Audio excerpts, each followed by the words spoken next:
This is the time of year I start booking wedding showers.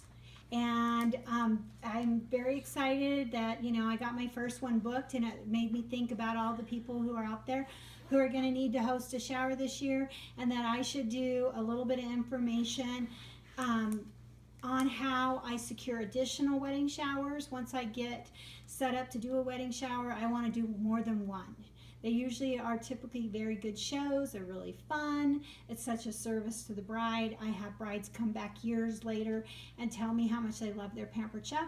One of my most recent consultants on my team, Jenny Becker, was a bride, and when she decided she didn't want to work a corporate job anymore, she came back to, she wanted to sell something, and the thing that she loved the most was all of her Pampered chef stuff she got from her bridal shower, and she joined my team. So it makes a big impact, but bridal showers are a little bit different. So I like to make sure that I have wedding shower invitations on hand. Or you can go to the wedding show resource, and there is a shower invitation that you can print off of the wedding shower resource. And you can have these done on a little bit thicker glossy paper if you want, or just have them so that they're going to be folded in a nice longer envelope, and buy the longer envelope so that they're nice, or do a quarter fold on them and put them in an A4 size envelope. So that's there for you if you don't have them on hand.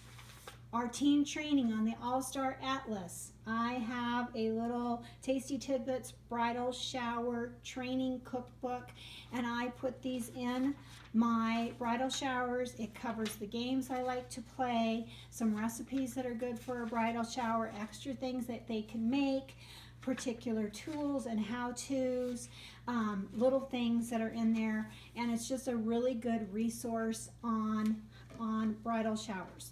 I do, this particular show that I set up the packet for has a co-host, so I put two of them in, one for each of the hostesses. So this is going to be a big shower, so I have 2 packets of invitations. I will get the extra ones back. I use my regular host packet, and I do a magazine style hostess packet. And it just is easy for people to go through. It has the monthly specials in them.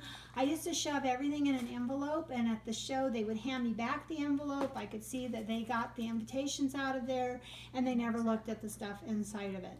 Since I started doing a recyclable, reusable host packet, I've spent a lot less money on postage because I have them ready to go. I get them back the night of the show.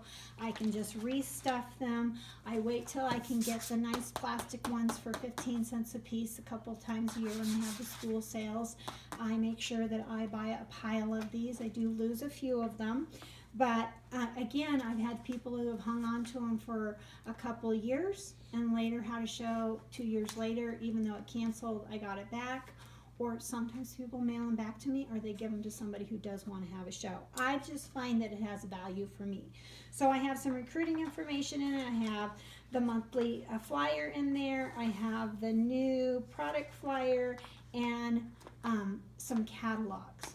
The most important thing that makes it a bridal shower are these handouts that you can print from the company. I always put a self-addressed stamped envelope in there for outside orders, so it makes it easy for my hostess to send me any last minute orders or checks. And again, if they don't use it, it's in there for the next time. So here's my bridal shower, and I put this is where she makes her wish list. And so I write on that bride. Then there's information on let's plan a shower, and I put host on that. And here's, what they get for having a show. I explain how I do it. Again, I have the copy of the flyer invitation in case they want to use that. And then another thing that is on our All-Star Atlas that's just recently been updated by my wonderful office assistant, Dana Miller, is the well-stocked kitchen. And this is the suggestion list of things that brides should have in their kitchen. And I always ask the host and the mother-in-law of the bride to suggest their favorite Pampered Chef products too. A lot of times the bride doesn't really know what she's going to need in her kitchen. So having this well-stocked kitchen is a great form to have for them, but also get the input and make sure that they have a whole lot of variations and prices on their sheet. So, and then the last thing I like to put in there is, just a little recipe sheet that I normally do at my shows, just in case they don't like the recipes that are currently in my little bridal shower cookbook or whatever. I still have my regular recipes in there. Again, I'm going to be getting this recyclable Hostess packet back, and I reuse all the forms multiple times. So that's a little bit about that.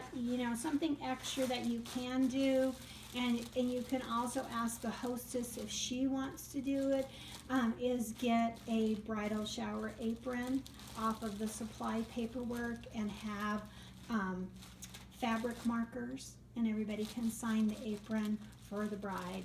And this is just an optional thing. Some people ask the host to purchase this. Again, I usually find that my bridal showers are so big that it's something extra that I don't mind doing myself. So that's just a little bit about what goes into my wedding shower packets and being ready to go. Once my wedding shower is booked and part of my open show information, I have made an extra copy of the wedding shower flyers, and I put it right behind the show so that when I am working with my hostesses, I have all of the information that I need to work with my hostess at my fingertips.